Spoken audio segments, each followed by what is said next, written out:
community. Welcome to Morris Custom Model Shop. As always, it's James Morris saying God bless all here. Well, I finally finished up this drift car I was working on. Finally got the rest of the decals on it. I don't recommend this kit for anybody that doesn't drink. You need something steady your hands for all these decals. Well, here it is, all done. It is got a lot of decals on it, but it come out a really nice car overall. It's what I call a good 3-footer. You stand 3 foot away, it looks pretty good. Get too close, you notice some little flaws. Kind of older kit. Decals were a little brittle some places. They tore instead of sealing down. Pretty neat that it had these little metal parts right in here that are actually, this part right here are actually aluminum pieces. But it's got a lot of decals on it, and I had 2 left over. I couldn't figure out where they went. They wasn't on the instruction sheet nowhere, so I don't know, must have been meant for another car in this series or something. I think it came out pretty good overall. I'm well pleased with it. It's something different. I didn't even know they had a drift championship, let alone that they made special drift cars. I just glued these tail lights in. That was not exactly where it needs to be. There we go. That's better.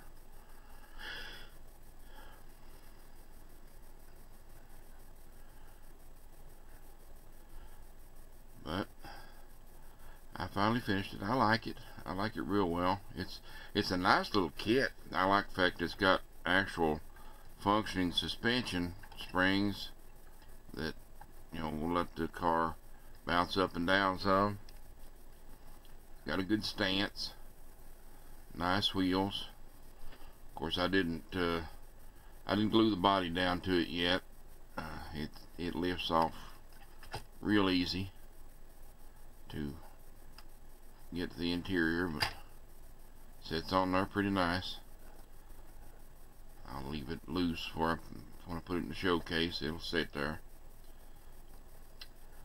So there we have that one. 1 down, 14 million to go. So that's all for right now. I'll be back a little later on with some reviews and some work on that Nissan 240Z. That's what I'm working on in my spare time right now. I will tell you one thing I just discovered today. Don't bother using Krylon clear gloss over Testors 1-coat lacquers. Instead of being glossy, it comes out just as flat as dirt. I couldn't believe that. I even put 2 coats on, still just as flat as it could be. So don't bother using Krylons. I've got the Max clear coat, flattened right out. So I had to go back and put on some Testors gloss, and the Testors gloss is looking a lot better over top of it, but that Krylon just flattened right out. So just a little warning. Thank you all for watching. We'll catch you a little later.